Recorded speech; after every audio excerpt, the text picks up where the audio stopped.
So hello everyone. कैसे हो सभी लोग? आदर्श जी, आदित्य जी, साई जी, दिलबर जी, कैसे सब हो? बढ़िया सर, आप बताएं। हम भी एकदम बढ़िया है। बढ़िया सर। ओके ओके, फिर देखो, तो दो लेक्चर हमारे हो चुके हैं। फर्स्ट लेक्चर में हमने स्टॉक मार्केट के बेसिक चीजें देखी। उसके बाद हमने देखा मार्केट के पार्टिसिपेंट्स, मतलब मार्केट में कौन कौन होता है, जैसे ट्रेडर्स कौन होते हैं, इन्वेस्टर्स कौन होते हैं, और बाकी के जो मार्केट के पार्टिसिपेंट्स हैं जैसे F I, I D I I, retailer, section I.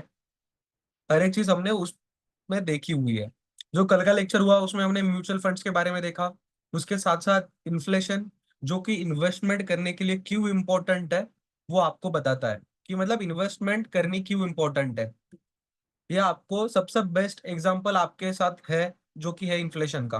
Because inflation ही ऐसी चीज है ना जो आपको मोटिवेट करेगी इन्वेस्टमेंट करने के लिए। बिकॉज इंडिया का जो जीडीपी है वो कंटिन्यूसली ग्रो हो रहा है, तो उसके साथ साथ आपकी सैलरी, आपकी इनकम वो इंक्रीज हो रही है क्या? आपकी इन्वेस्टमेंट में आने वाला रिटर्न्स वो इंक्रीज हो रहा है क्या? तो वो सारी चीजें इंक्रीज नहीं हो रही है। तो उसके लिए आपको इन्वेस्टमेंट जो है वो इंपॉर्टेंट है। ये चीजें तो हमने देखी हुई है। तो आज का जो लेक्चर होगा ना, उसमें हम फंडामेंटल एनालिसिस के बारे में समझेंगे कि एक्चुअल में फंडामेंटल एनालिसिस होता क्या है और उसको किस तरीके से करते हैं। तो फंडामेंटल एनालिसिस एक्चुअल में क्या है? देखो, जो स्टॉक मार्केट है ना, उसमें दो चीजों से पैसा कमाया जाता है। एक तो इन्वेस्टमेंट करके, या फिर सेकंड है ट्रेडिंग करके। आप ट्रेडिंग करके भी मार्केट से पैसा अर्न कर सकते हो, और इन्वेस्टमेंट करके भी मार्केट से पैसा अर्न कर सकते हो। तो इन्वेस्टमेंट कौन करता है, ट्रेडिंग कौन करता है? देखो, दोनों अलग अलग चीजें हैं, इन्वेस्टमेंट और ट्रेडिंग। इफ अगर आपको ट्रेडिंग करनी है तो ट्रेडिंग के लिए सिर्फ और सिर्फ टेक्निकल एनालिसिस, और उसके साथ साथ जो एक्चुअल में न्यूज आ रहे हैं डेली बेसिस पे, जो भी न्यूज आते हैं वो इंपॉर्टेंट होता है। और जब आप फंडामेंटल एनालिसिस करते हो, जब आप वैल्यू इन्वेस्टिंग करते हो, लॉन्ग टर्म के लिए इन्वेस्ट कर रहे हो मार्केट में, तो उसके लिए आपको फंडामेंटल एनालिसिस आना इंपॉर्टेंट है। फंडामेंटल एनालिसिस में हम देखते क्या है कि कंपनी का स्टडी करते हैं। कंपनी का स्टडी मतलब कंपनी क्या सेल्स कर रही है, कंपनी का ग्रोथ क्या है, कंपनी किस तरीके से अपने एम्प्लॉयज को पेमेंट्स दे रही है, किस तरीके से कंपनी का कैश फ्लोज बढ़ रहा है, कंपनी के प्रोज क्या है, कंपनी के कॉन्स क्या है। ये सारी चीजों का हम क्या करते हैं, स्टडी करते हैं। इन द सेंस हम कंपनी का स्टडी करते हैं। ठीक है। और जो टेक्निकल एनालिसिस होता है, उसमें हम किसका स्टडी करते हैं, चार्ट्स का। आपने देखा होगा ब्लू, रेड और ग्रीन कलर की कैंडल्स होती है।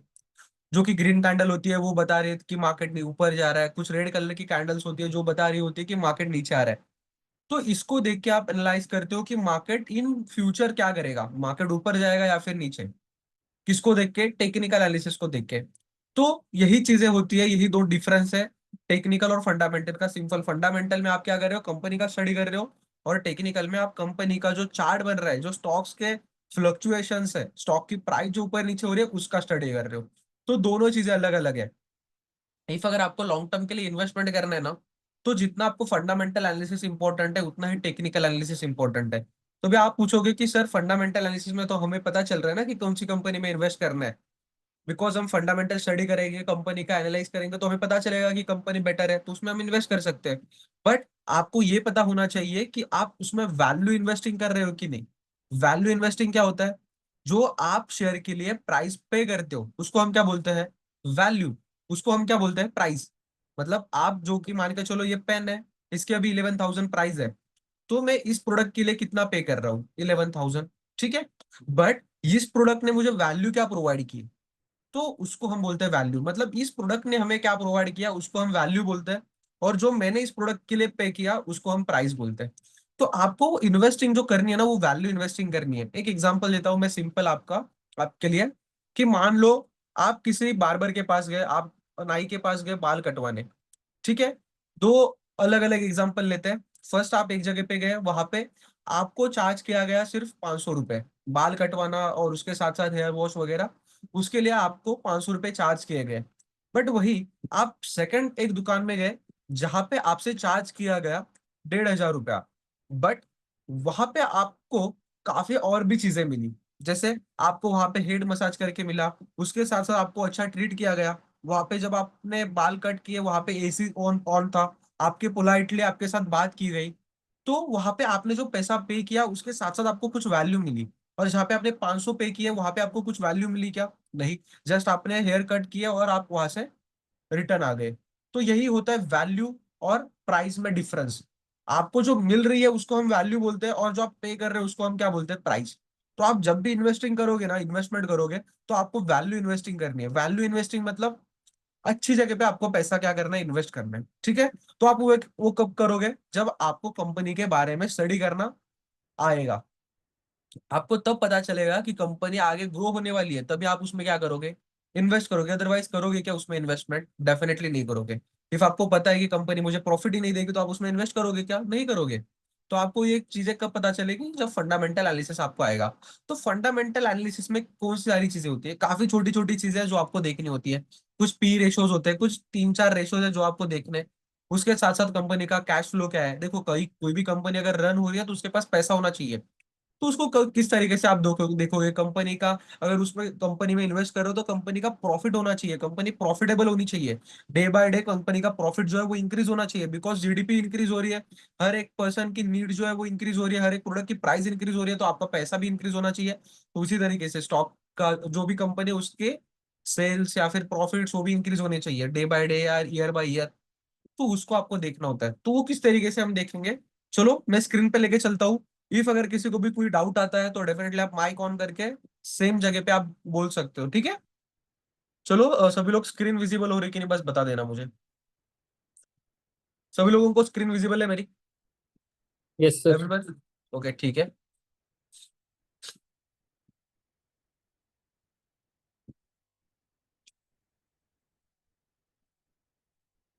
Just 1 second.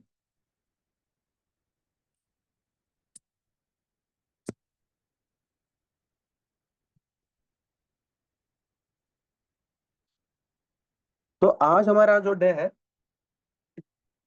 तो आज हमारा डे 4 है, जिसमें हम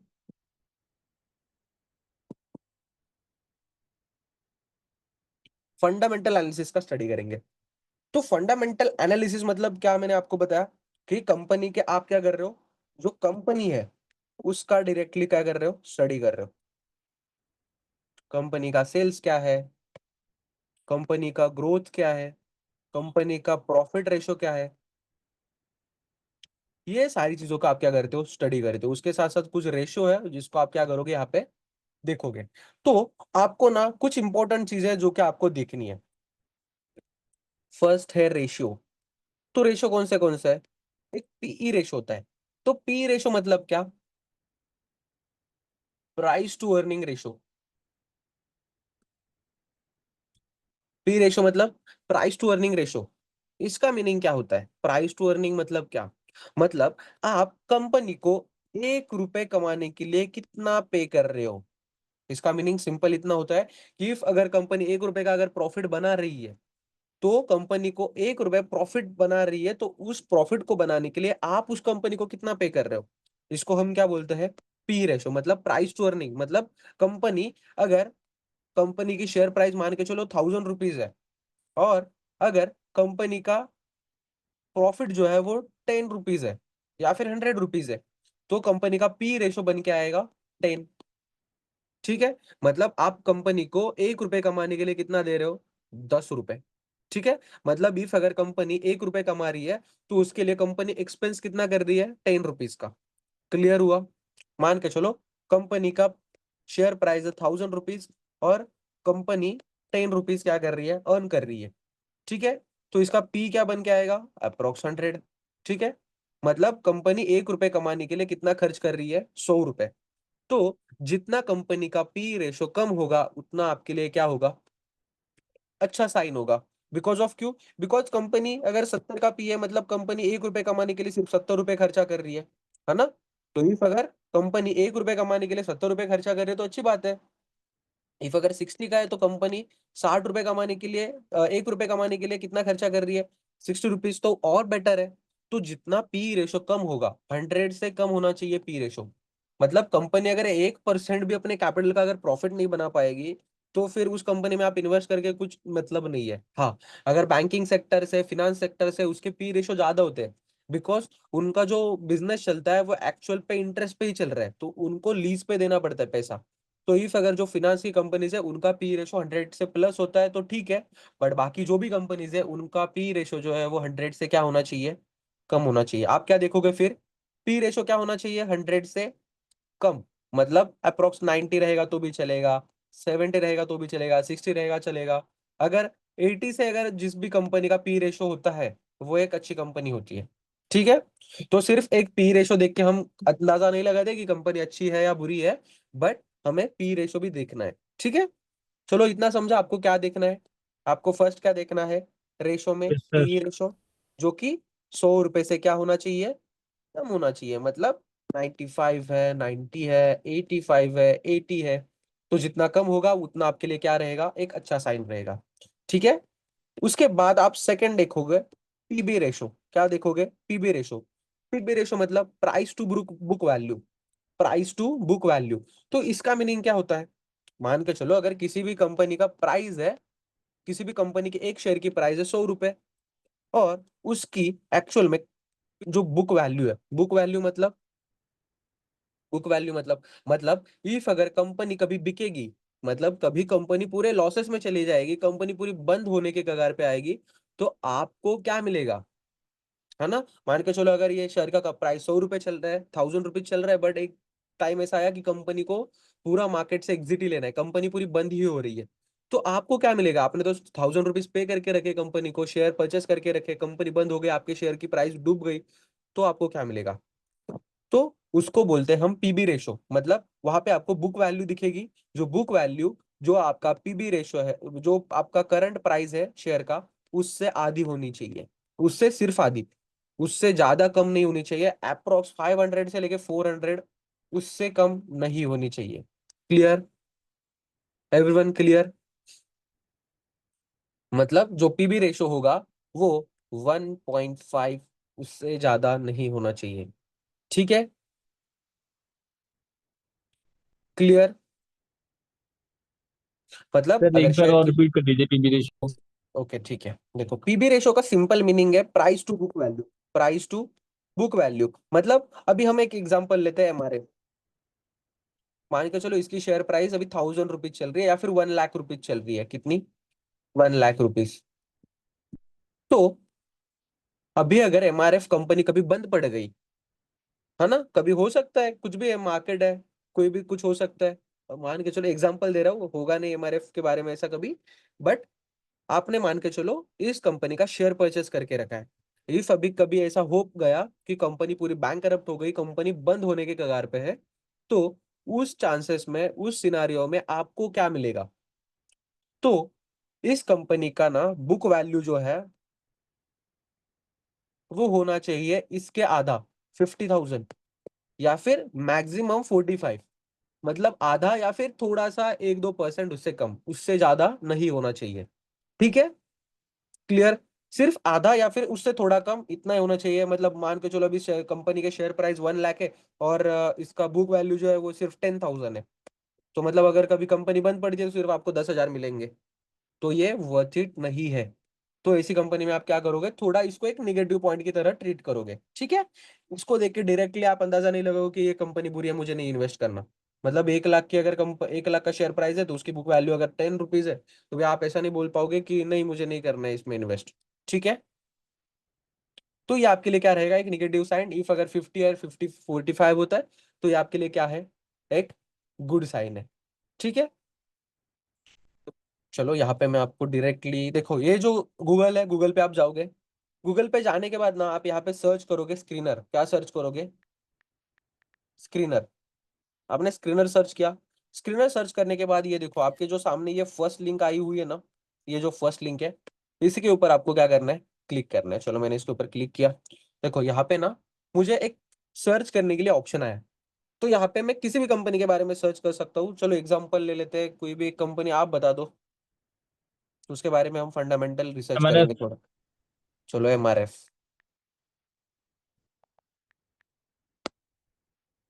जस्ट 1 सेकेंड। ये देखो, ये एमआरएफ का फंडामेंटल है। मतलब यहाँ पे आपको एमआरएफ के बारे में पूरा डाटा मिलेगा स्क्रीनर पे। फर्स्ट आप कहाँ पे गए? screener.in सर्च करोगे, और जो फर्स्ट लिंक आएगी उसके ऊपर क्लिक करोगे।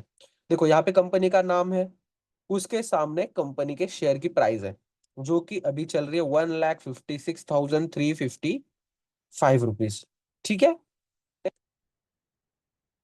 चलो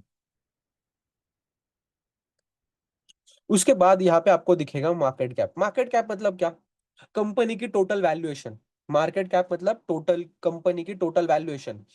तो अभी करंट मार्केट कैप निकलता है कैसे, देखो, तो कंपनी के total numbers of shares, total number of share into अगर करंट प्राइस करोगे, मतलब total number of share into current price करोगे तो आपको क्या मिलेगा, मार्केट कैप। ठीक है, तो इसका ज्यादा नीड नहीं है, बट ये आपको मिलेगा इस तरीके से।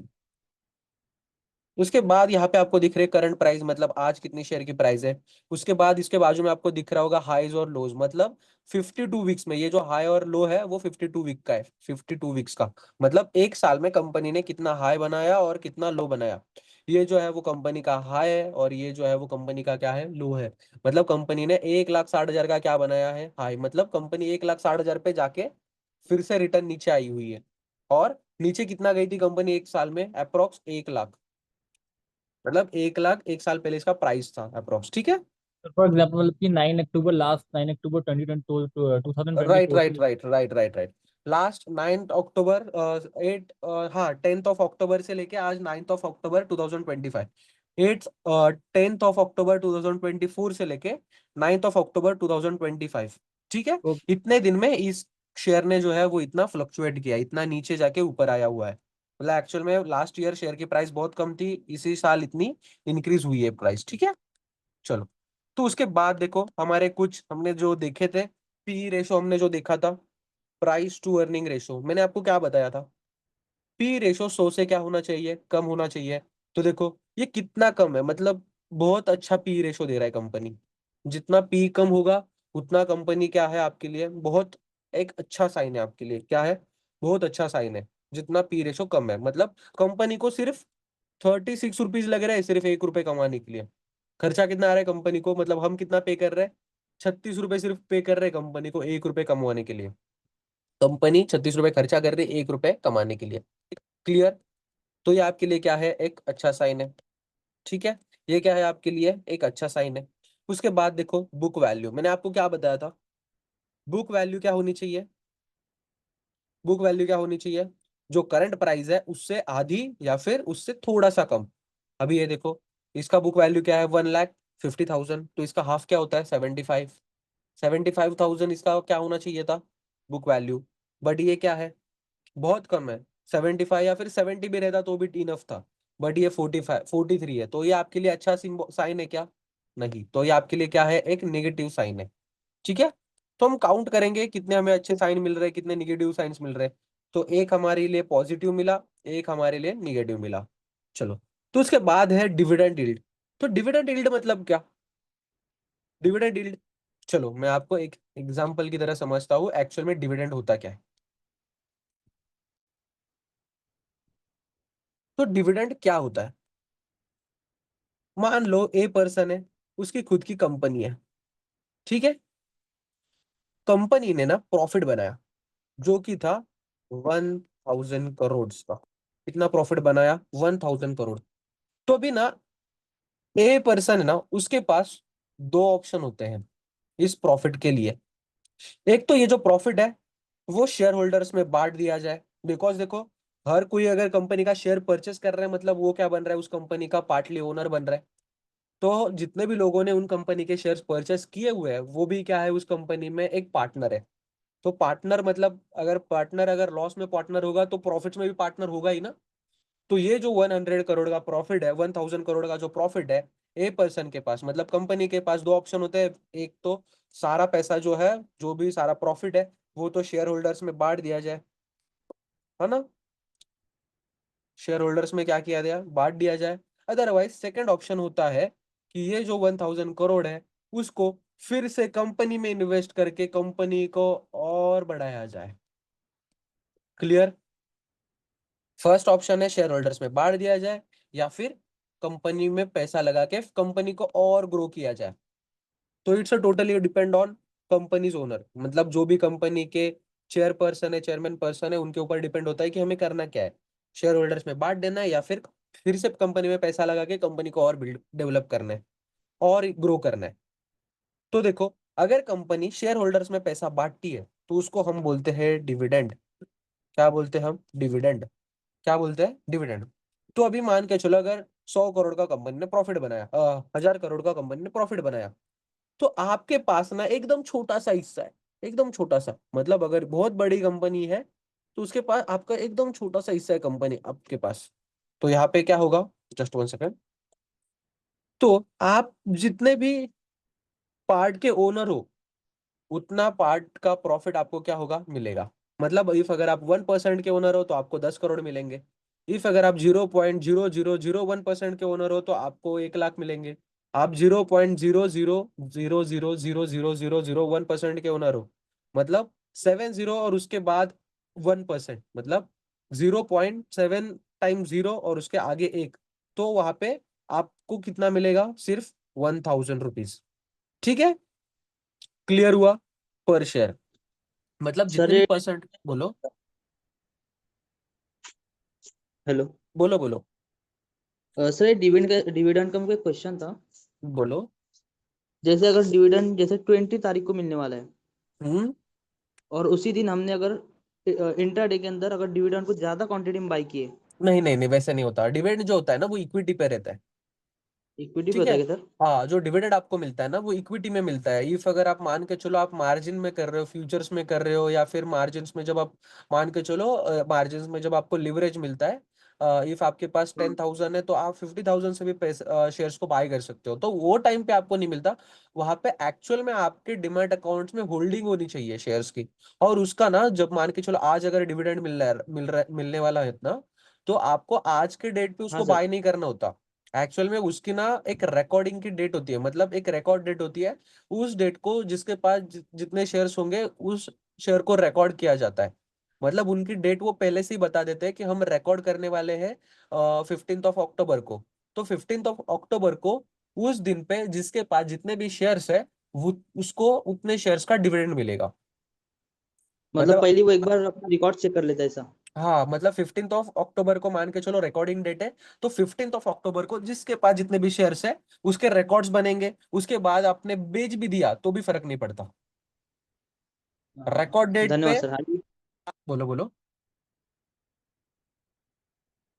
बोलो, क्या बोल रहे थे आप? हाँ सर। हाँ, तो जो रिकॉर्ड डेट होती है ना वो टाइम पे जिसके पास जितने शेयर्स होते हैं ना उसको उस हिसाब से डिविडेंड जो है वो मिलता है। ठीक है। हाँ सर। तो जब लिस्ट मान के चलो जिस दिन डिविडेंड मिलने वाला होता है 5 दिन बाद आपको डिविडेंड मिलेगा, तो रिकॉर्ड डेट 15 ही होगी, बट डिविडेंड आपको 20 ऑफ अक्टूबर को मिलेगा। इस तरीके से होता है। ठीक है।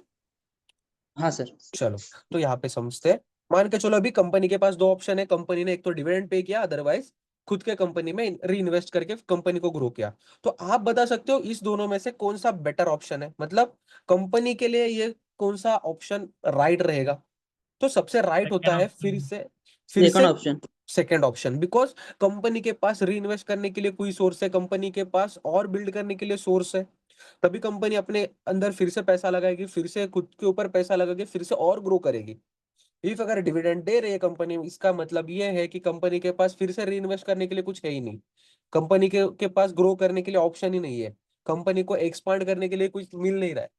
ठीक है, इसका ये मीनिंग होता है। तो जितना डिविडेंड कम होगा उतना मुझे ऐसा लगता है कि कंपनी के लिए बेटर है। ठीक है, बिकॉज काफी लोगों को ऐसा लग रहा है कि नहीं ये कंपनी डिविडेंड दे रही है तो इस कंपनी में ज्यादा इन्वेस्ट करेंगे, इस कंपनी के ज्यादा शेयर्स लेंगे। बट हाँ जो सर। कंटिन्यूसली डिविडेंड देती है ना उस कंपनी को आप देखो, कंपनी ने ज्यादा कभी ग्रो किया नहीं है। कंपनी स्टक है। कंपनी की शेयर प्राइस अगर 290 रुपए तो 4 साल से 290 ही है। तो अगर वेदांता वगैरह के अगर बारे में आप देखोगे तो वेदांता कंटिन्यूसली डिविडेंड देता है। तो वेदांता की ज्यादा प्राइजेस इंक्रीज हो ही नहीं रही है। आप अगर टाटा के शेयर्स देखोगे कभी ज्यादा डिविडेंड नहीं देती, रिलायंस के देखोगे तो कभी ज्यादा डिविडेंड नहीं देती। बट ये कंपनीज ना कंटिन्यूसली ग्रो हो रही है। तो इफ अगर कंपनी डिविडेंड दे रही है तो आपके लिए बेटर है ही। बट अगर कंपनी डिविडेंड नहीं दे रही है तो वो और भी बेटर है, उससे बेटर है। ठीक है। तो यहाँ पे हम देखेंगे कंपनी डिविडेंड दे रही है अप्रोक्स अगर 0.15, मतलब ना के बराबर ही है। ठीक है, मतलब सिर्फ 15 रुपए का डिविडेंड कुछ बन रहा है, 150 रुपए का डिविडेंड बन रहा है। तो ये बहुत छोटा डिविडेंड है, इसको हम कैलकुलेट भी नहीं करेंगे। ठीक है, बहुत छोटा डिविडेंड है ये। क्लियर? क्लियर यस हुआ? सर। ठीक है। यस। उसके बाद होता है फेस वैल्यू, वो तो हर एक कंपनी का बहुत छोटा होता है, मतलब ये कुछ पुराने वैल्यूज होते हैं, उसको इग्नोर करो। यहाँ पे आरओई है। आरओई मतलब क्या? Return on equity. तो 10% का है तो एक बेटर है। इफ अगर 8% से अगर ज्यादा है तो आपके लिए क्या है, ये अच्छा ऑप्शन है। क्लियर? तो ये 4 चीजें हैं जो आपको क्या करनी है, पहले देखनी है। क्लियर? देखा सभी ने? चलो तो थोड़ा हम आगे बढ़ेंगे। उसके बाद यहाँ पे ना कंपनीज के प्रोज प्रोज होते हैं और यहाँ पे कॉन्स होते हैं। यहाँ पे कंपनी के बारे में अच्छी चीजें होती है, यहाँ पे कंपनी के बारे में बुरी चीजें होती हैं। देखो यहाँ पे, देखो यहाँ पे इन्होंने भी वही लिखा हुआ है, stock is trading at 3.59 times of its book value. मतलब जो उसकी बुक वैल्यू है उससे 3 गुना ज्यादा में ट्रेड हो रहा है स्टॉक। मतलब कंपनी की जो बुक वैल्यू है एक्चुअल में उसमें उससे 3 गुना ज्यादा में ट्रेड हो रहा है। तो मैंने आपको फर्स्ट ही बताया था कि ये आपके लिए क्या है, एक निगेटिव साइन है। ठीक है? तो ये हमने कहाँ पे देखा था, ये देखो यहाँ पे हमने देखा था, ये जो है यहाँ पे हमने देखा था, ये जो बुक वैल्यू है, बुक वैल्यू से 3 गुना ज्यादा, मतलब 40,000 अगर बुक वैल्यू है तो अप्रोक्स 1.5 लाख 1,60,000 के आसपास ये क्या कर रहा है, ट्रेड कर रहा है, मतलब अप्रोक्स 3x। ठीक है? तो ये आपके लिए क्या है, एक निगेटिव साइन है। उसके बाद company has a deliver poor sales growth, उसको बारे में हम आगे जाके देखेंगे। Past 5 years company has a low returns on equity 9.4। चलो ठीक है, चलो इसके बारे में हम आगे देखेंगे। उसके बाद अगर आप आगे आओगे तो आपको ना सबसे इंपॉर्टेंट होता है सेक्टर्स का एनालिसिस करना। तो सेक्टोरियल एनालिसिस होता क्या है, देखो कंपनी ना पहले आपको देखना होता है कौन से सेक्टर्स की है।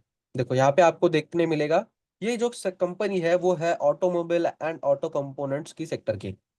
ऑटोमोबाइल एंड ऑटो कंपोनेंट्स, उसमें ये कंपनी क्या कर रही है, ऑटो कंपोनेंट्स में टायर एंड रबर मैन्युफैक्चर कर रही है। क्या कर रही है, टायर एंड रबर के प्रोडक्ट्स क्या कर रही है कंपनी, मैन्युफैक्चर कर रही है। तो इसके कॉम्पिटिटर्स कौन कौन है, चलो यहाँ पे देखो, एमआरएफ है, उसके बाद बालकृष्णा इंडस्ट्रीज है, अपोलो टायर्स है, सी8 है, जेके टायर्स है, टीवीएस है, उसके बाद काफी सारे नीचे जाओगे तो काफी सारी कंपनीज आपको मिलेगी। तो आपको ये देखना है कि मैं जिस भी सेक्टर में जा रहा हूँ, मतलब इफ अगर मैं ऑटोमोबाइल और ऑटो कंपोनेंट्स में अगर जा रहा हूँ, अगर टायर का सेक्टर में जा रहा हूँ, तो उस सेक्टर में कंपनी कौन सी लेवल पे परफॉर्मेंस कर रही है और किस तरीके से परफॉर्मेंस कर रही है। ठीक है? तो देखो मुझे तो फर्स्टली ये देखना है कि जो मेरी कंपनी है वो टॉप परफॉर्मेंस में होनी चाहिए, एटलीस्ट टॉप 5 में तो होनी चाहिए। तो देखो टॉप 5 में नहीं, एमआरएफ तो सीधा 1 नंबर पे, अपने सेक्टर में सबसे टॉप पे एमआरएफ बैठा हुआ है। तो आपके लिए ये क्या है, एक अच्छा साइन है। ठीक है? ये आपके लिए क्या है, एक अच्छा साइन है। उसके बाद देखोगे तो करंट मार्केट प्राइस तो डेफिनेटली बहुत हाई है। उसके बाद प्राइस टू अर्निंग देखोगे ना, तो चलो यहाँ पे प्राइस टू अर्निंग बाकी लोगों का भी देखते हैं। जो बालकृष्णा इंडस्ट्रीज है, आपको पता होगा जो बालकृष्णा इंडस्ट्रीज है ये भी बहुत एक रेपुटेड कंपनी है जो कि tyre and rubber manufacturing products में है। बिकॉज बालकृष्णा इंडस्ट्रीज, जो कि आपने अगर कभी देखा होगा कि जो भी बड़ी बड़ी रेसिंग की कॉम्पिटिशन्स होती है, इफ जो कि बड़े बड़े टायर्स होते हैं, 100 150 किलो के टायर्स बनाती है ये कंपनी। तो बालकृष्णा इंडस्ट्री भी बहुत एक रेपुटेड कंपनी है जो कि आज के टाइम पे एमआरएफ को भी बीट करने के अप्रोक्स नजदीक है। मतलब एक ऐसा भी वक्त आ सकता है कि बालकृष्णा इंडस्ट्रीज डोमिनेट कर पाएगी। ठीक है? तो चलो हम देखेंगे इसका मार्केट करंट प्राइस क्या है, 1.5 लाख रुपए शेयर प्राइस है। यहाँ पे बालकृष्णा इंडस्ट्रीज का सिर्फ 2,000 है। उसके बाद अपोलो टायर सिर्फ 400 रुपए, सी8 टायर्स सिर्फ 350 रुपीज, 3,500 रुपए पे है। जेके टायर्स ये भी बहुत अच्छी कंपनी है जो कि 380 रुपए पे ट्रेड हो रही है। टीवीएस है, ये भी 3,800। मतलब ऑलमोस्ट देखेंगे तो शेयर प्राइस उतना मायने नहीं रखता, बट अगर किसी को इन्वेस्ट करना होता है ना तो वो देखता है कि मुझे कौन से कंपनी ना शेयर प्राइस भी उसका कम है और मैं थोड़ा कम में ही उसमें इन्वेस्ट करूंगा, थोड़े थोड़े शेयर्स में बाय करूंगा। उसके 2,000 है तो लोग देखेंगे कि अरे हाँ, अपोलो टायर्स तो 400 में मिल रहा है, एमआरएफ जो है बहुत महंगा है, उसमें 1.5 लाख रुपए लग रहे हैं, तो मेरे पास इतना पैसा नहीं है। तो ऐसा होता है ना, तो वही है। उसके बाद अगर देखोगे बालकृष्णा इंडस्ट्रीज सिर्फ 30 का पीई है, मतलब एमआरएफ से बेटर पीई है। ठीक है? मतलब जो बालकृष्णा इंडस्ट्रीज है यहाँ पे भी डोमिनेट कर रही है करंट प्राइस में। मतलब जो प्राइस है, लोगों को जो प्राइस भी होता है वो भी कम लगता है, तो उसमें भी बालकृष्णा इंडस्ट्रीज डोमिनेट कर रही है। अप्रोक्स अगर देखोगे करंट मार्केट कैप अगर देखोगे तो अप्रोक्स ऑलमोस्ट नजदीक में है अपोलो, जो बालकृष्णा इंडस्ट्रीज है वो एमआरएफ के ऑलमोस्ट, मतलब 2,000 करोड़, कुछ 20,000 करोड़ ही थोड़ा डाउन में है। तो डेफिनेटली वो भी ऊपर आ सकता है। ठीक है? उसमें डिविडेंड भी बालकृष्ण इंडस्ट्रीज अच्छा दे रही है। ठीक है? अगर क्वार्टर वाइज प्रॉफिट देखोगे तो एमआरएफ का बेटर है, तो यहाँ पे एमआरएफ डोमिनेट कर रहा है। ठीक है? उसके बाद अगर देखोगे प्रॉफिट तो बालकृष्ण इंडस्ट्रीज प्रॉफिट में बहुत कम है, लॉस बहुत कम लॉस किया हुआ है बालकृष्ण इंडस्ट्रीज ने। उसके साथ साथ एमआरएफ भी क्या है, लॉस में ही है। ऑलमोस्ट अगर देखोगे तो टायर सेगमेंट्स की जितनी भी कंपनीज है वो हर एक कंपनी लॉस में ही चल रही है। ठीक है, मतलब ये पूरा जो सेक्टर है टायर मैन्युफैक्चरर्स का, टायर और रबर का, पूरा लॉस में ही चल रहा है। सेल्स देखोगे तो अप्रोक्स सबसे ज्यादा सेल्स टीवीएस का है, तो एमआरएफ का है, तो एमआरएफ यहाँ पे भी डोमिनेट कर रहा है। उसके बाद सेल्स देखोगे तो यहाँ पे क्वार्टर वाइज सेल्स देखोगे तो उसमें भी बालकृष्ण इंडस्ट्री एमआरएफ जो है वो डोमिनेट कर रहा है। मतलब यहाँ पे देखोगे रिटर्न ऑन सी, तो वो उसमें बालकृष्ण इंडस्ट्री जो है वो डोमिनेट कर रहा है। मतलब अप्रोक्स बालकृष्ण इंडस्ट्रीज और एमआरएफ, इसमें ना काफी मतलब सिमिलरिटीज आपको दिखने मिलेगी। तो दोनों भी जो शेयर्स है वो काफी ऑलमोस्ट, कहाँ पे बालकृष्ण इंडस्ट्रीज डोमिनेट कर रहे हैं, कहीं पे एमआरएफ। तो एमआरएफ भी आपके लिए क्या है, एक बेटर ऑप्शन है। ठीक है, बिकॉज काफी चीजें एमआरएफ में बेटर है बालकृष्ण इंडस्ट्रीज से।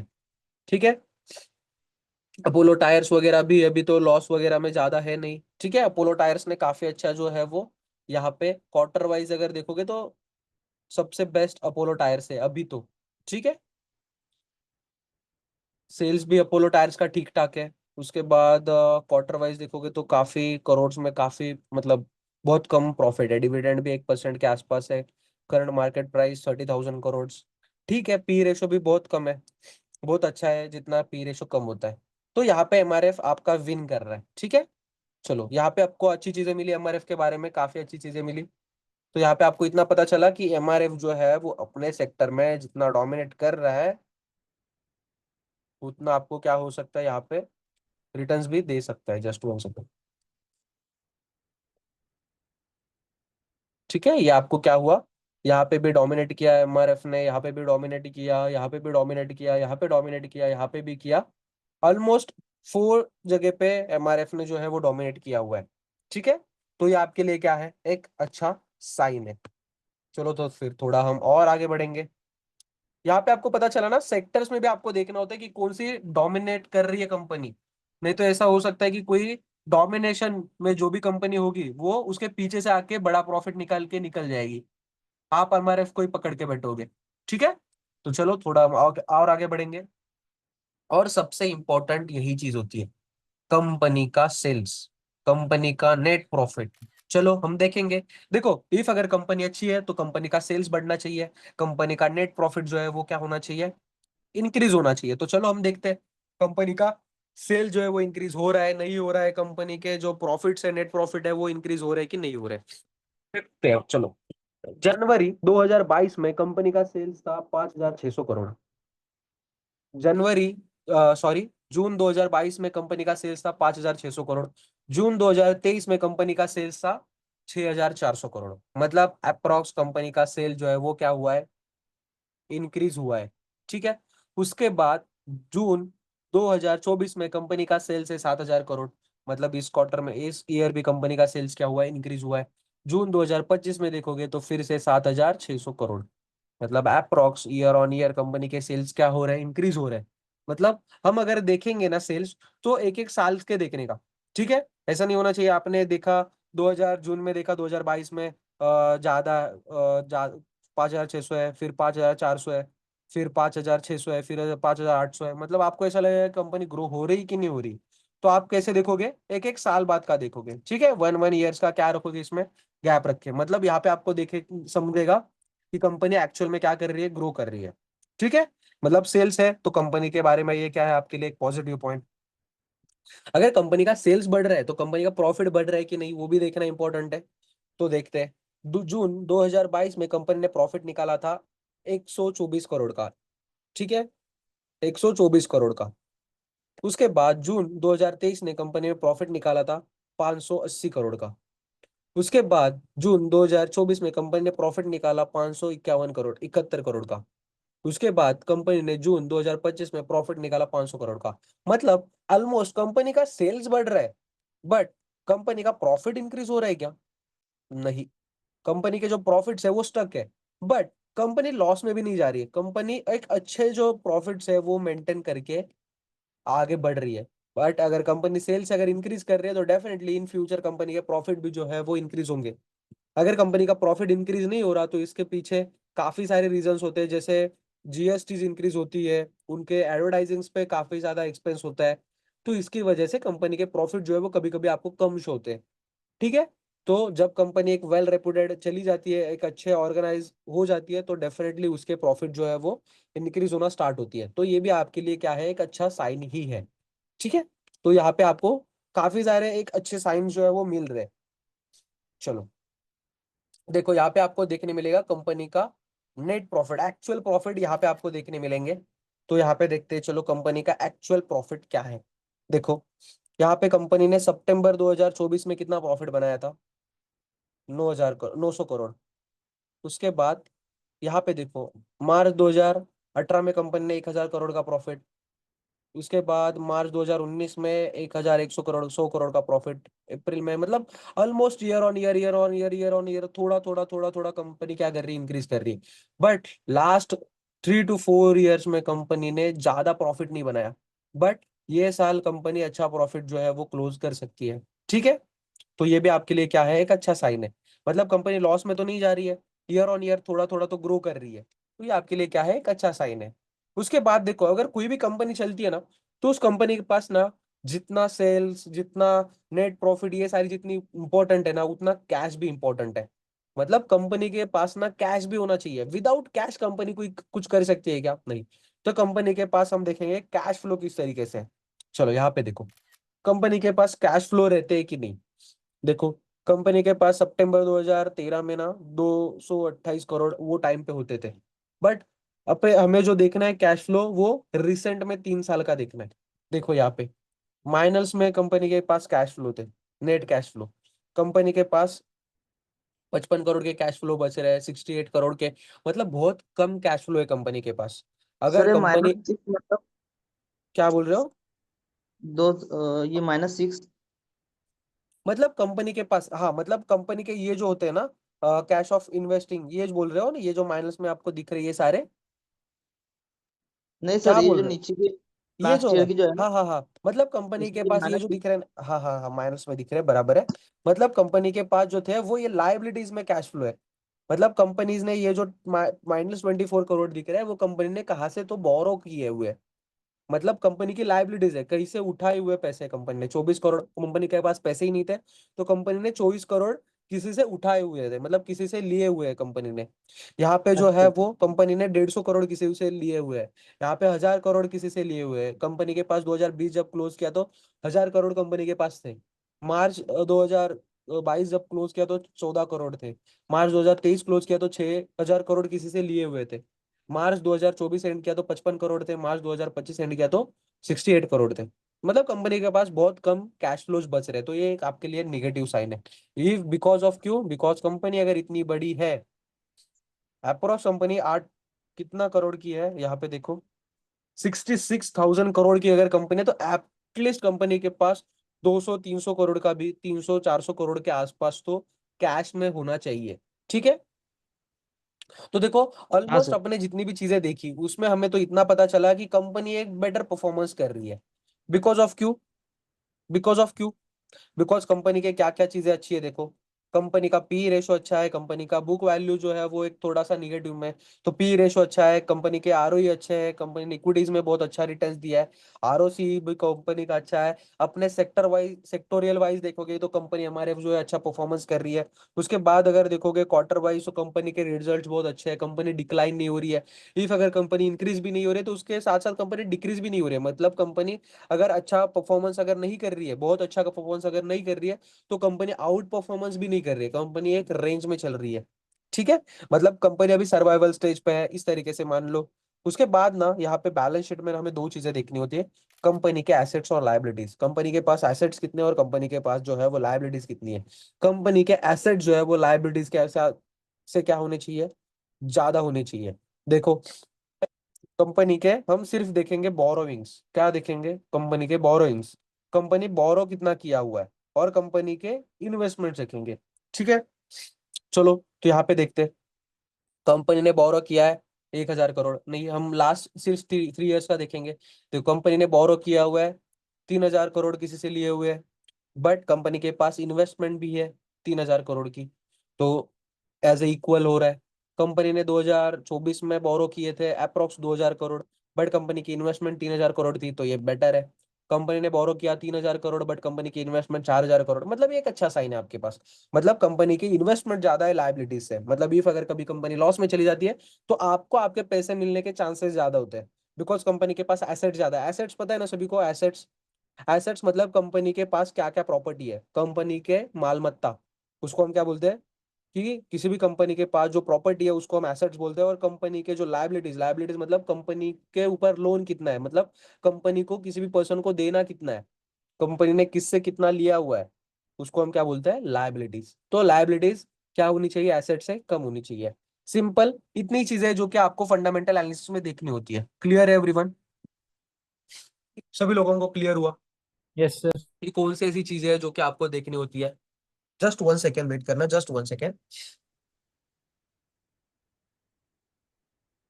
तो एवरीवन, सभी लोगों को क्लियर है सारी चीजें कि क्या आपको देखना है? देखो सिंपल चीज है, इतनी चीजें आपको देखनी है कि कंपनी का सेल्स देखना है, कंपनी का पी रेशो, सिंपल चीज है। पी रेशो इतना ही देख रहे हैं, 100 से कम होना चाहिए। बुक वैल्यू आधी होनी चाहिए, उससे ज्यादा कम नहीं होनी चाहिए। उसके बाद कंपनी के प्रोज ज्यादा होने चाहिए, कॉन्स कम होने चाहिए। उसके बाद कंपनी का sales day by day increase होता जाना चाहिए।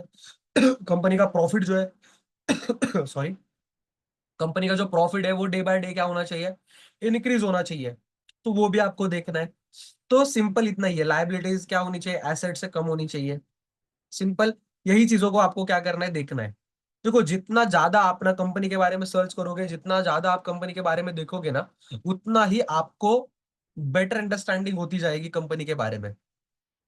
इफ अगर आपको फंडामेंटल एनालिसिस देखना बोरिंग लगता है, मतलब कि सर इतनी कंपनीज है, किसका फंडामेंटल एनालिसिस देखेंगे, क्या करेंगे, तो सिंपल एक चीज करना कि जिस भी कंपनी में बूम आने वाला है, बूम मतलब क्या, मतलब इंडस्ट्री में, मान के चलो अभी एआई इंडस्ट्री है जिसमें काफी ज्यादा बूम आने वाला है, तो एआई के शेयर्स को देखो, उनका एनालिसिस करो। मतलब ज्यादा सेक्टर्स मत पकड़ो, ठीक है, मतलब जैसे टेक एनालिसिस करो। सेक्टर, बोलो बोलो। जैसे टेक सेक्टर होगा, हाँ राइट। टेक्नोलॉजीज वगैरह। राइट राइट भाई, टेक्नोलॉजी ऐसा सेक्टर है ना जिसमें 101% इन फ्यूचर बहुत ज्यादा बूम आएगा, ठीक है। जो सर्विस सेक्टर, जितने भी सर सर्विस सेक्टर है सेमीकंडक्टर ना, इंडस्ट्री हो गई, सेमीकंडक्टर इंडस्ट्री। केमिकल इंडस्ट्री, उसके बाद जो भी सर्विस इंडस्ट्रीज है ना, सर्विस इंडस्ट्रीज, देखो, सेमीकंडक्टर सर, सेमीकंडक्टर। और केमिकल सेक्टर्स, देखो सेमीकंडक्टर सर। कौन सा semi semiconductor. Semiconductor, right right right, semiconductor में काफी ज्यादा बूम आ रहा है। बिकॉज रॉ जो मटेरियल है सेमीकंडक्टर्स वाले, बहुत कम कंपनीज है जो कि प्रोवाइड करती है। सेमीकंडक्टर में काफी ज्यादा बूम आ सकता है। देखो ये जो चीजों का आपको एनालिसिस करना है, बिकॉज ऑफ क्यू, देखो मान के चलो आपने किसी भी कंपनी में इन्वेस्ट किया आज की डेट में, तो इन फ्यूचर किस तरीके से परफॉर्मेंस कर रही है आपको ये चीज पता नहीं है। कि आज मान के चलो वो कंपनी अच्छा परफॉर्मेंस कर रही है, बट इन फ्यूचर वो क्या कर रही है, तो उसके लिए ना आपको फंडामेंटल एनालिसिस करना ही है। तो कंपनी का फंडामेंटल एनालिसिस जब करते हो ना, तो आप एक अंदाजा लगाओ जो कि कंपनी ना पिछले, मतलब कुछ क्वार्टर्स में, कुछ ईयर्स में कंपनी ने अच्छा परफॉर्मेंस किया है, तो उसके ब्याह पे आप एनालिसिस करते हो कि इन फ्यूचर भी वो कंपनी क्या करेगी, बेटर परफॉर्मेंस करेगी। बट उस कंपनी में आपको इंटर कहाँ पे करना है, उसके लिए आपको टेक्निकल एनालिसिस ही देखना होता है। जब आप टेक्निकल एनालिसिस देखोगे ना, तो आपको पता चलेगा कि मुझे इंटर कब करना है। यहाँ पे आपको इतना ही पता चला कि एमआरएफ अच्छी कंपनी है, बट अच्छी कंपनी है, बट उसको अच्छे वैल्यू पे बाय कब करेंगे, तो वो पता चलेगा आपको टेक्निकल एनालिसिस समझने के बाद। कि हाँ, कि टेक्निकल एनालिसिस समझोगे ना, तो आपको पता चलेगा कि हाँ, अगर इसकी प्राइस 1.5 लाख रुपए चल रही है, तो मुझे 1.5 लाख पे नहीं बाय करना, 1,40,000 पे बाय करना है। तो मैं वेट करूंगा 1,40,000 आने का, या फिर उसके एक्चुअल वैल्यू 1.5 लाख हो जाए। मतलब अभी 1.5 लाख पे चल रहा है, तो एक्चुअल में जब उसकी प्राइस 1.5 लाख होगी, जब आपको पता चलेगा कि हाँ इसकी अगर 1.5 लाख वैल्यू है, तो एक्चुअल में ये 1.5 लाख का इसको पे करना मतलब वर्थ इट है, तभी आप उसको बाय करोगे। अदरवाइज आप वेट करोगे 1,40,000 आने का। बिकॉज आपको क्या करना है, वैल्यू इन्वेस्टिंग करनी है। सिर्फ इन्वेस्टिंग करके कुछ नहीं होगा, आपको एक्चुअल में ना वैल्यू इन्वेस्टिंग करनी होती है। Just 1 second.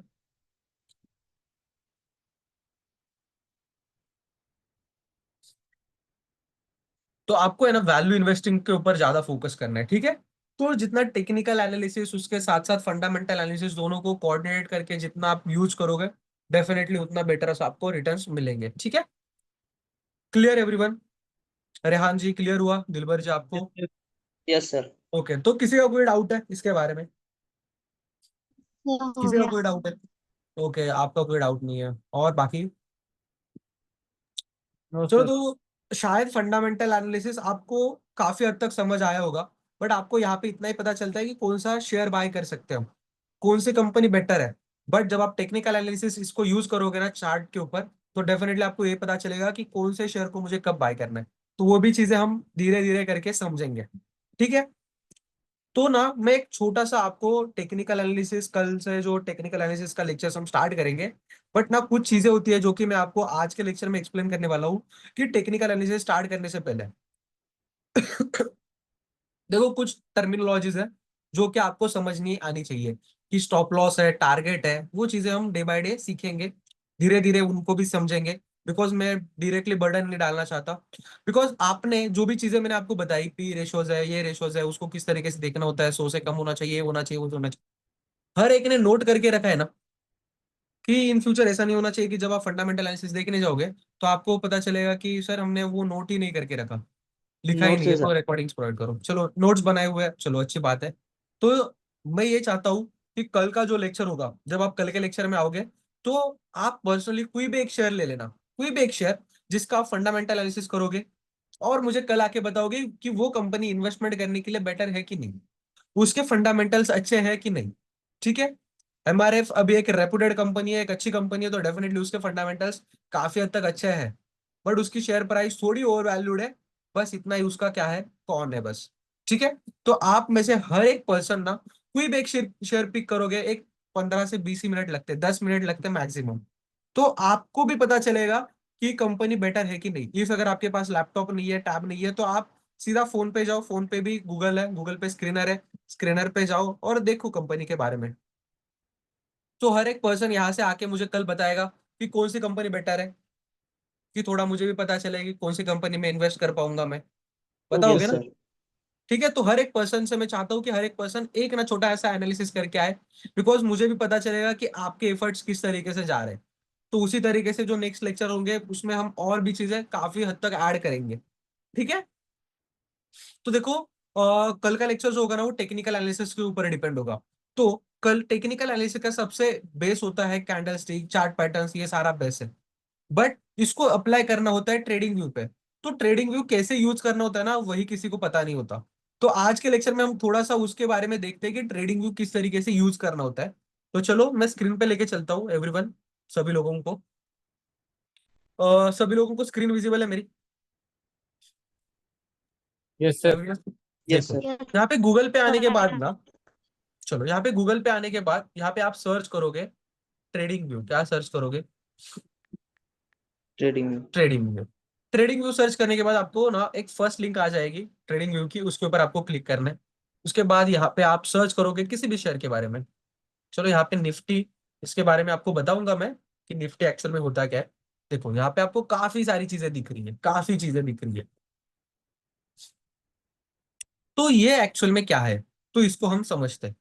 देखो ये जो लेफ्ट हैंड साइड है, ये जो लेफ्ट हैंड साइड है, जस्ट वॉच,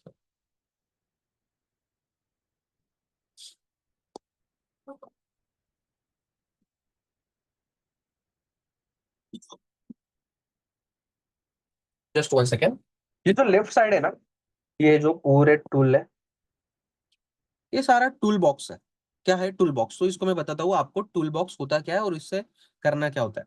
देखो यहाँ पे आपकी ये जो है वो वॉच लिस्ट है, इसमें आप कुछ भी ऐड कर सकते हो। जैसे यहाँ पे निफ्टी ऐड किया हुआ है, bank Nifty, Sensex, SPX add किया हुआ है, काफी सारे शेयर है, Reliance, axis bank, HDFC bank, ICICI bank, Bajaj finance. उसके बाद फ्यूचर्स में निफ्टी वगैरह, ये काफी चीजें ऐड की हुई गई है।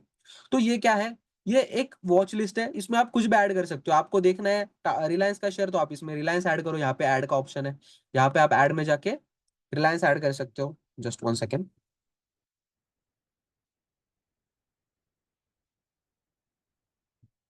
ये देखो यहाँ पे जो ऐड का ऑप्शन है, यहाँ पे जाके आप कुछ भी ऐड कर सकते हो। ये आपको आपको टाटा को ही शेयर देखना है, तो आप इसको टाटा को ऐड करके रख सकते हो, ऐड करके।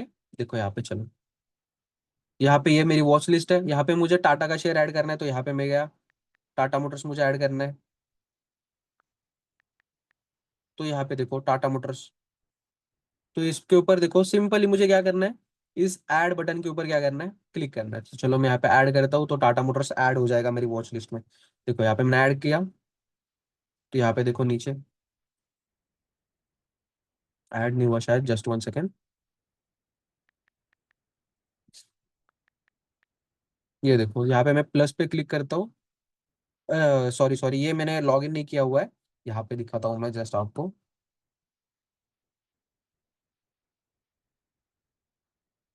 ये देखो चार्ट्स के ऊपर जाने के बाद यहाँ पे मैं ऐड करूंगा टाटा मोटर्स को।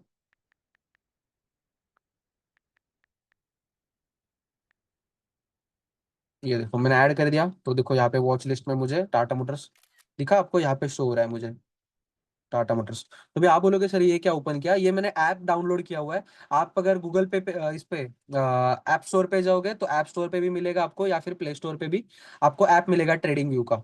यहाँ पे देखो, यहाँ पे प्ले स्टोर पे जाओगे, जस्ट आप यहाँ पे सर्च भी करोगे ना ट्रेडिंग व्यू, तो ये आपको ऐप मिल जाएगा। ये देखो ये ऐप है, इसको डाउनलोड करके रखो बस। ठीक है, ऐप में भी देख सकते हो, या फिर डायरेक्टली इस पे भी जाके आप क्या कर सकते हो, इसको देख सकते हो।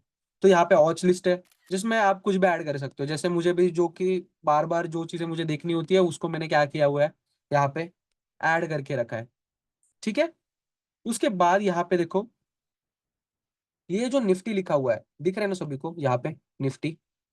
यस। तो ये निफ्टी क्या है, ये जो चार्ट दिख रहा है ना मुझे, वो निफ्टी का चार्ट है। ये जो चार्ट है वो निफ्टी का चार्ट है। ठीक है, तो जिस भी जो भी आप चार्ट देख रहे होते हो, उसका यहाँ पे क्या होता है, नाम लिख के आता है। ठीक है, उसके बाद यहाँ पे ना 1 मिनट लिखा हुआ है, ये तो टाइम फ्रेम है। टाइम फ्रेम मतलब ये जो एक कैंडल बन रही है ना, हर एक कैंडल, यहाँ पे देखो मल्टीपल कैंडल्स है, उसके बारे में हम देखेंगे इन द सेंस डीप में जाके। बट अभी तक इतना ही समझना बस, कि ये जो कैंडल है ना, वो हर एक कैंडल 1 मिनट की है, मतलब एक कैंडल बनने के लिए 1 मिनट जा रहा है। ठीक है, यहाँ पे कुछ इंडिकेटर्स होते हैं जो हम लगा सकते हैं। यहाँ पे रिप्ले का ऑप्शन है, ये कुछ ज्यादा इंपॉर्टेंट नहीं है, अलर्ट वगैरह इसको बाद में हम देखेंगे। ठीक है, उसके बाद यहाँ पे टूल्स है। क्या है, टूल्स है। तो टूल्स क्या क्या है, चलो हम समझते हैं। टूल्स में देखो यहाँ पे लाइन है, तो यहाँ पे मैं ऐसा लाइन मार सकता हूँ। उसके बाद टूल्स में रे है, जिसको मैं इस तरीके से मार सकता हूँ। यहाँ पे काफी सारे टूल्स है। ट्रायंगल है, जिसको मैं ऐसा ट्रायंगल टाइप बना सकता हूँ। काफी सारे टूल्स है, जिसको मैं क्या कर सकता हूँ, एक हॉरिजॉन्टल लाइन अगर मारनी है मुझे, तो हॉरिजॉन्टल लाइन मेरे मार सकता हूँ। इफ अगर मुझे कुछ और करना है, तो मैं यहाँ पे जाके कर सकता हूँ। पैरेलल चैनल है, मतलब दो ऐसे बॉक्स बनाना है, मैं बना सकता हूँ। तो ये क्या है, ये सारे टूल्स हैं जो कि मैं क्या कर सकता हूँ, यहाँ पे यूज कर सकता हूँ। उसके बाद नीचे आओगे तो ये फिबोनाची का एक टूल होता है, जिसको यूज कर सकते हैं। मतलब यहाँ पे क्या है, एट द एंड टूल्स है, जिसको आप क्या कर सकते हो यहाँ पे। सर बोलो बोलो। ये फिबोनाची रिट्रेसमेंट जो टूल है, हाँ हाँ हाँ। ये वर्क वर्क करता है क्या सर? देखो मार्केट में ना हर एक चीज वर्क करती है, बट उसी के लिए जिसको ना प्रॉपर उस चीज का नॉलेज है। देखो मतलब अभी फिबोनाची टूल है, तो ऐसा नहीं है कि फिबोनाची से कोई प्रॉफिट नहीं बना रहा। डेफिनेटली हर एक टूल से ना हर एक पर्सन प्रॉफिट बना पाता है, बट उसके लिए क्या होता है कि उसमें मास्टरी होनी चाहिए। ठीक है, अभी फिबोनाची टूल सिंपल वर्क होता है, उसमें एक सिंपल चीज है कि जो आपके हाईज और लोज होते हैं, मतलब यहाँ पे देखो, चलो आपको बता देता हूँ।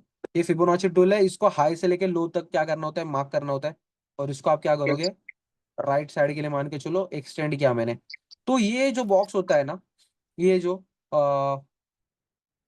786, और ये जो सिक्स, ये जो बॉक्स है 618 और 05 का, ये जो बॉक्स होता है ना, ये एक गोल्डन बॉक्स होता है। तो इसको एज अ बॉक्स मार्क करोगे आप, ये जो है इसको एज अ बॉक्स मार्क करोगे ये। और यहाँ से ना मार्केट में एक डाउन साइड की मूवमेंट आती है, मतलब मार्केट इन द सेंस, यहाँ से अगर नीचे गिर रहा है इतना, तो मार्केट क्या करेगा, फिर से इस बॉक्स तक आएगा और यहाँ से फिर से नीचे गिरेगा। तो यहाँ पे देखो, आपने अगर इसमें ट्रेड लिया होता तो डेफिनेटली यहाँ पे आपका स्टॉप लॉस हिट होता, उसके बाद मार्केट नीचे आया। बट ये बार बार नहीं होता, बट डेफिनेटली कुछ भी है चीजें, काफी सारी चीजें जो आपको प्रॉफिट भी देगी, लॉस भी देगी।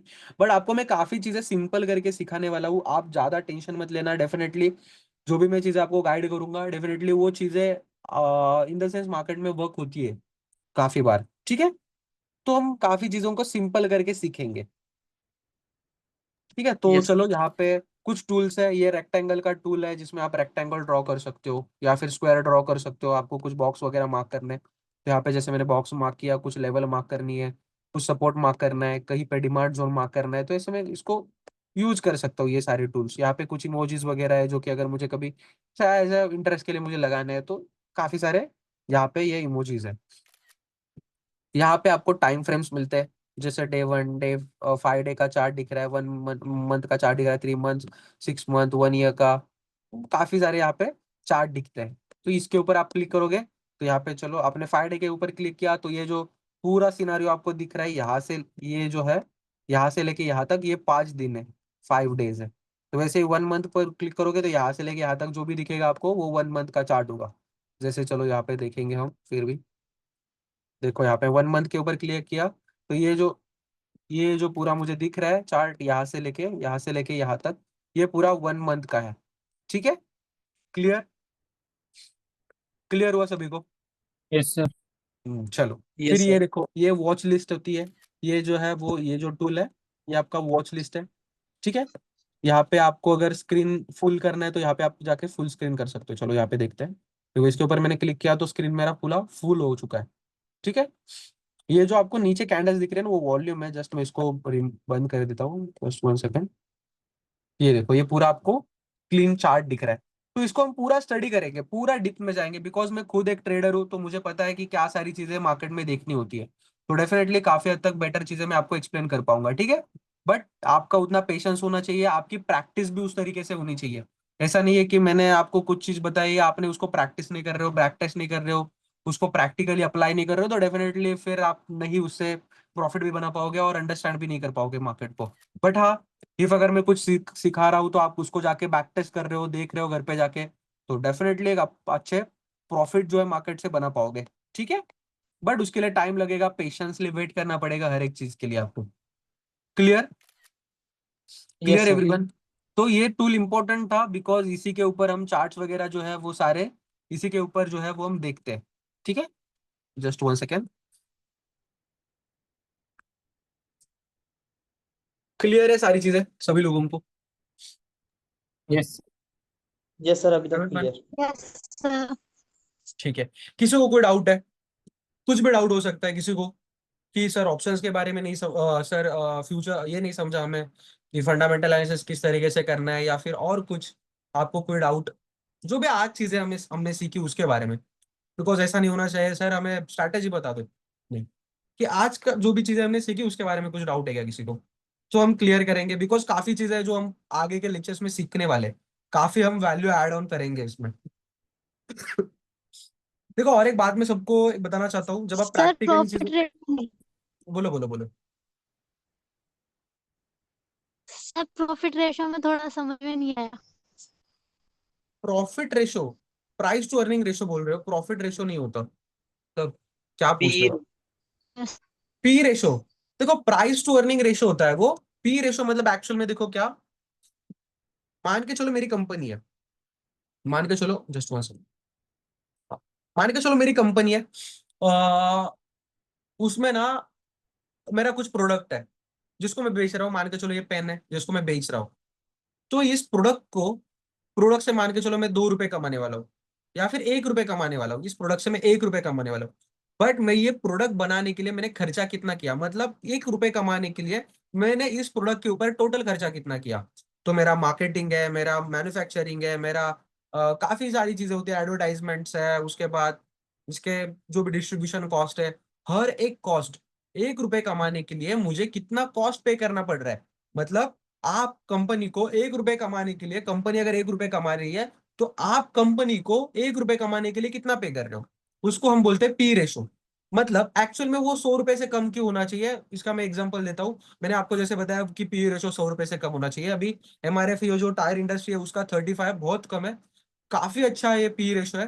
बट काफी ऐसी इंडस्ट्रीज होती है जिसका पी रेशो बहुत ज्यादा होता है। ठीक है, तो वो पी रेशो 100 से कम होना चाहिए। बिकॉज ऑफ क्यों, बिकॉज अगर कंपनी 1 रुपए कमाने के लिए 100 रुपए से भी ज्यादा खर्चा कर रही है, या फिर 100 रुपए से भी ज्यादा उसको लग रहा है, तो आप खुद कुछ बाय करके खुद बेचो, आप उससे ज्यादा पैसे कमाओगे।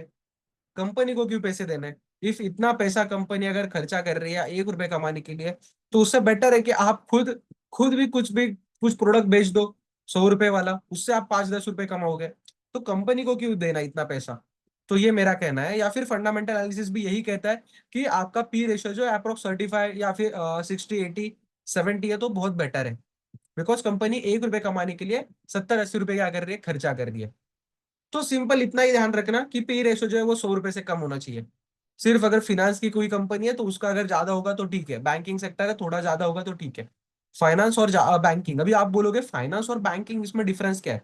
देखो, फाइनेंस कंपनीज वो कंपनीज होती है जो बैंक की तरह वर्क करती है बट एक्चुअल में बैंक नहीं होती। इसका मीनिंग क्या? देखो, आप मुथूट फाइनेंस आपको पता होगा, बजाज हाउसिंग फाइनेंस पता होगा, बजाज फाइनेंस पता होगा। एक्चुअली काम ये बैंक जैसा कर रही है बट एक्चुअल में बैंक है क्या? नहीं। ठीक है, एक्चुअल में ये बैंक है नहीं है, ये फाइनेंस कंपनीज है। और बैंक एक्चुअल में कौन सी है? ICICI, HDFC, Kotak, SBI, Canara, ये सारे बैंक है। बट आप यहाँ पे जाओगे मुथूट फाइनेंस, एचडीएफसी, फिनकॉप, तो ये फिनांस की कंपनीज नहीं है। ठीक है, ये बैंकिंग कंपनीज नहीं है, फिनांस की कंपनीज है। तो इन कंपनीज का पी रेशो थोड़ा कभी कभी ज्यादा होता है, बिकॉज ये क्या करते हैं, ये क्या कर रहे हैं, ये इंटरेस्ट पे पैसे दे रहे हैं, तो इनके पास तो कैश फ्लो पहले से ही थोड़ा कम होता है, और इंटरेस्ट, इनके पास कैश फ्लो भी ज्यादा होता है एक्चुअल में। बट कभी कभी इनका इंटरेस्ट रेट की वजह से इनके पी रेशो जो है वो थोड़े कभी कभी ज्यादा चले जाते हैं, तो उनका सेक्टर का थोड़ा हम एडजस्ट करके लेते हैं। बाकी जो सेक्टर्स है उनका पी रेशो थोड़ा कम होना चाहिए। सिंपल इतना याद रखना कि पी रेशो जो है वो ₹100 से कम होना चाहिए। 80, 80, 60, 90 जो भी है चलेगा, ₹100 से ज्यादा नहीं होना चाहिए। सिंपल इतना याद रखना, ठीक है? क्लियर? Yes sir. चलो फिर, सर और किसी को आरओई कोई क्या डाउट? होता है? आरओई आरओई मतलब return on equity. Return on equity मतलब मान के चलो कंपनी की लास्ट ईयर में शेयर की प्राइस क्या थी और आज उस शेयर की प्राइस क्या है। मतलब मैंने इक्विटी शेयर्स बाय करके रखे हैं, मतलब लास्ट ईयर मैंने 1000 रुपीज के शेयर बाय किए, जो कि एक शेयर की प्राइस क्या थी, 1000 रुपीज। तो आज उस शेयर ने मुझे कितने प्रॉफिट दिए, मतलब मान के चलो शेयर की प्राइस 1050 रुपीज चली गई, तो इन द सेंस उस कंपनी ने मुझे प्रॉफिट कितना दिया, ₹50 का। मतलब परसेंटेज वाइज देखोगे तो 5% का, है ना? 5% नहीं हो रहा, ₹50, हाँ, अप्रोक्स 5%, है ना? कंपनी ने मुझे प्रॉफिट क्या दिया, 5% का। मतलब कंपनी ने इक्विटी के ऊपर मुझे 5% का प्रॉफिट दिया है। मतलब ईयर ऑन ईयर कंपनी जब मार्च में क्लोज होती है, तो उस मार्च में जब जो भी शेयर की प्राइस होती है, उस शेयर की प्राइस एक साल में कितनी बढ़ी, उसको हम, मतलब इक्विटी में शेयर्स ने कितने रिटर्न दिए, उसको हम बोलते हैं रिटर्न ऑन इक्विटी। मतलब पर अप्रोक्स ईयर के 5%। हिसाब से प्रॉफिट सर, पर ईयर के पर क्या ईयर क्या के बोल? हिसाब से प्रॉफिट कितना हुआ? हाँ, पर ईयर के हिसाब से सर कंपनी कह रहा हूँ पर ईयर ईयर ऑन के ईयर हिसाब कितना प्रॉफिट, हाँ, year on year company equities के ऊपर कितना प्रॉफिट जनरेट कर पा रही है, उसको हम रिटर्न ऑन इक्विटी बोलते हैं। मतलब आपने शेयर बाय किया तो एक साल में कंपनी ने आपको कितना रिटर्न्स किया, मतलब एक साल में कंपनी ने कितना प्रॉफिट निकाला, उसको हम बोलते हैं रिटर्न ऑन इक्विटी। ठीक है? तो किसी को और कुछ डाउट है आज के लेक्चर में? बस आगे फ्यूचर्स के डाउट हम आगे क्लियर करेंगे। आज का जो लेक्चर हुआ उसमें किसी को डाउट है? No sir. किसी को कुछ डाउट नहीं है? तो चलो फिर आज का लेक्चर हम यही पे एंड करते हैं। हर एक पर्सन जितने भी यहाँ पे हो, मुझे कल ना एक किसी भी आपको जो पसंद आए उस कंपनी के शेयर का एक फंडामेंटल एनालिसिस करो और मुझे कल आके बताओ। ठीक है? मैं हर एक पर्सन से पूछूंगा कि किसने किया कि नहीं किया, बिकॉज मैं भी चाहता हूँ कि अगर आप मेरे साथ यहाँ पे आए हो तो डेफिनेटली कुछ वैल्यू ऐड करके यहाँ से जाओ, चीजों को सीख के जाओ। ऐसे ही आए 2 वीक यहाँ पे बैठे और चले गए नहीं, आपके पास वैल्यू होनी चाहिए, नॉलेज होना चाहिए। देखो, ये जो सारा नॉलेज है ना, डेफिनेटली आपको कहीं पे कॉर्पोरेट में नहीं यूज होगा, कहीं पे कॉर्पोरेट पे यूज होगा, या फिर अगर कॉर्पोरेट पे नहीं हो रहा तो पर्सनल लाइफ, पर्सनल इन्वेस्टमेंट के लिए काफी इंपॉर्टेंट है ये चीजें। ठीक है? पैसा हर कोई कमाता है बट पैसे को बढ़ा कोई नहीं पाता। सब लोगों को ऐसा लगता है कि बैंक जो है वो सेफ इन्वेस्टमेंट है। हाँ, डेफिनेटली बैंक सेफ इन्वेस्टमेंट है, बट अगर आपके पैसे को ग्रो करना है तो आपको कहीं ना कहीं पे तो रिस्क लेनी पड़ेगी। इफ अगर आप खुद का बिजनेस नहीं स्टार्ट कर पा रहे हो तो डेफिनेटली किसी और के बिजनेस में इन्वेस्ट करो जो पहले से बिजनेस कर रहा है और पहले से अच्छा ग्रो कर रहा है, तो आपके पैसे भी जो है वो उसी के साथ साथ ग्रो होंगे। ठीक है? Clear everyone? तो चलो फिर आज का लेक्चर यहीं पे हम एंड करते हैं। कल सभी लोग 7:30 बजे टाइम पे आ जाना, ठीक है?